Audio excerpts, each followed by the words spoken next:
नमस्कार.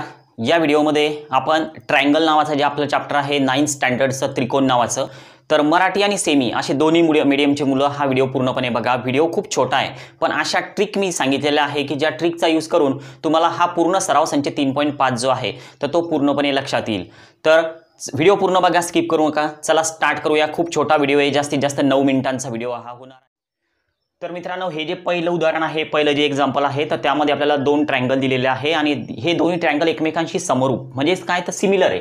ही जी साइन आहे ही सिमिलॅरिटीची आहे आणि आपल्याला काय करायचं, सगळे जे कोन आहेत म्हणजे मीन्स सर्व जे अँगल्स आहेत तर ते संगत कोन आपल्याला एकरूप दाखवायचे आणि संगत बाजू प्रमाणात मीन्स प्रपोर्शनमध्ये दाखवायच्या. तर खूप सोपं आहे. सर्वात अगोदर तर तुम्हाला एक्झाम्पलमध्ये हे सुरुवातीला मांडून घ्यायचं कारण हे दिलेलं आहे आपल्याला. मग नंतर काय मांडायचं आहे तर एकरूप कोन जे आहेत संगत कोन तर ते मांडायचे आपल्याला. मग एक वाक्य मांडूया. एकरूप संगत कोन, जे सेमीवाले विद्यार्थी आहेत त्यांना स्क्रीनवर ते दिसते काय मांडायचं आहे, एकरूप संगत कोन.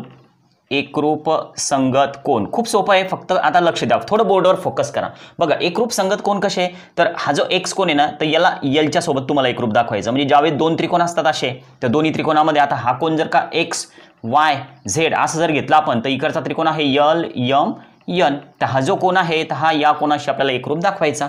ओके, खूप सोपं आहे. मग आता आपण काय करूया, हा जो कोन एक्स आहे तर हा एकरूप दाखवूया. कोणत्या कोनाशी एकरूप दाखवायचं आपल्याला तर कोन यलची. Okay right.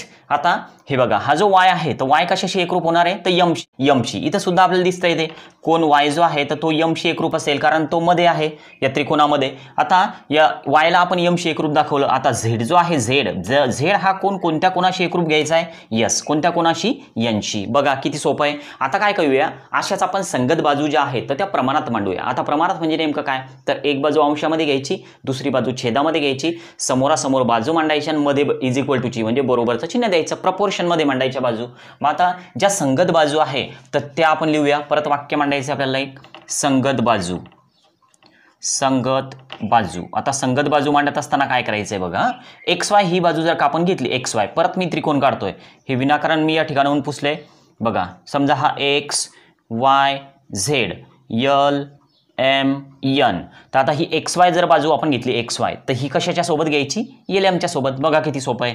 मग आता एक्स वाय अंशामध्ये आपल्याला एक्स वाय घ्यायचं आहे, एक्स वाय छेदामध्ये काय टाकायचं आहे तर एल एम घ्यायचं आहे. ओके, एल एम घेतलं छेदामध्ये. आता सोबत बरोबरचं चिन्ह देऊया. आता जर समजा आपण वाय झेड ही बाजू घेतली, बघा वाय झेड ही 2 नंबर वाय झेड, तर वाय झेड कशाशी येणार एम एन सी संगत बाजू.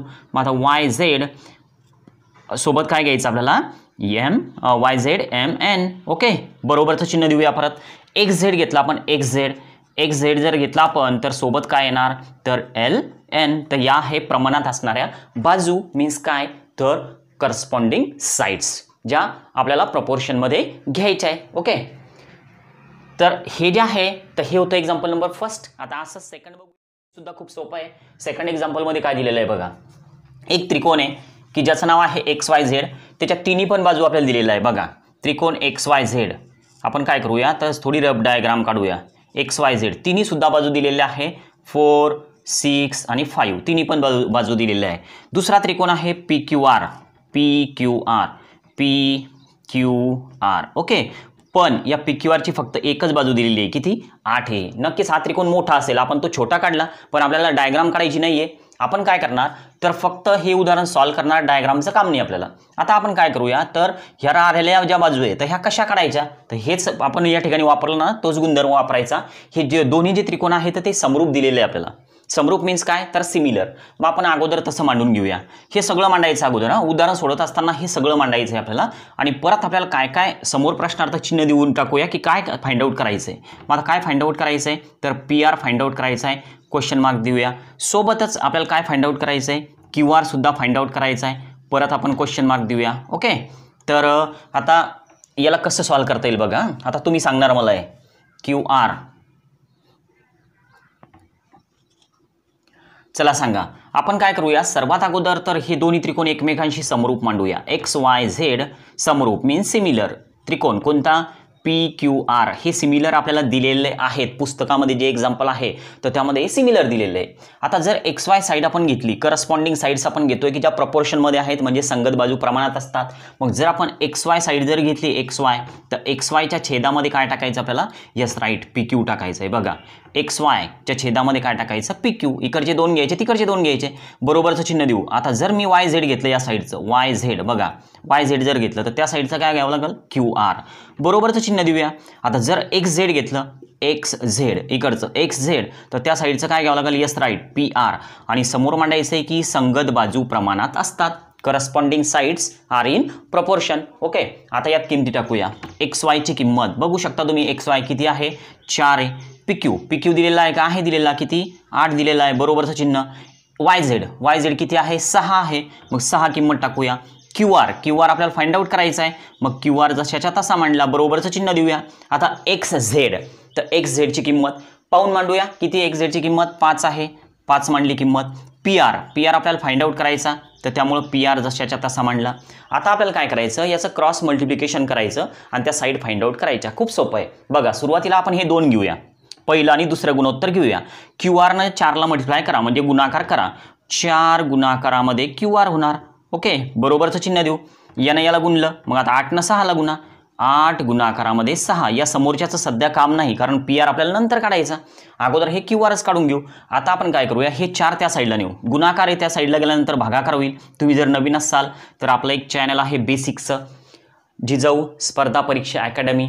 सर्च करा यूट्यूबला आणि त्या चॅनलला सबस्क्राईब करा. लाईव्ह क्लास असतो दररोज संध्याकाळी 7:30 वाजता बेसिकचा. 8 गुणाकारामध्ये 6 इथं घेऊया. हे 4 त्या साईडला टाकले, छेदात गेले म्हणजेच ते आपण अपॉनमध्ये टाकले, डिनॉमिनेटरमध्ये टाकले. आता या 4नं 8ला पूर्ण भाग जातो. 4 1 4, 4 2 8, मग 2चा भाग पूर्ण गेला. समोर किती आहे? तर 6 आहेत. 6चा आणि 2चा गुणाकार करा. किती होणार गुणाकार? 12. आणि हे सेंटीमीटर या ठिकाणी एकक लावा कारण आपल्याला सेंटीमीटरमध्ये हे दिलेलं आहे. ओके, किती मिळाली किंमत? QRची किंमत मिळाली 12. पण अजून उदाहरण झालं का? नाही झालेलं. काय करायचं आहे अजून आपल्याला? तर PR फाइंड आउट करायचा आहे. मग PR कसा काढायचा? तर पहिलं आणि शेवटचं घेऊ कारण इथं पण दोन्ही संख्या आहे आणि इथं एक संख्या आणि एक PR आहे. मग पहिलं आणि शेवटचं घेऊ शकतो आपण. मग आता असा एक शब्द मांडूया. नाऊन. पहिलं काय आहे? 4 8 असं दिलेलं आहे सुरुवातीला, आहे का नाही? गुणोत्तर 4 8, बरोबरचं चिन्ह देऊया. PR काढायचा म्हणून शेवटचं गुणोत्तर घेऊया. 5 PR. ओके, आता नंतर काय करणार आपण? जसं इथं केलं तसाच क्रॉस मल्टिप्लाय करा. PRनं 4ला गुणा. 4 गुणाकारामध्ये PR बरोबर. 5नं 8ला गुणा. 8 गुणाकारामध्ये 5. 4ला पक्षांतरित करा, तो जाईल छेदात, अगदी इथल्यासारखाच. यस राईट, बरोबर सांगताय. PR बरोबर या ठिकाणी येणार 8 गुणाकारामध्ये 5 की जे वरचे आहेत. 4ला छेदात टाका.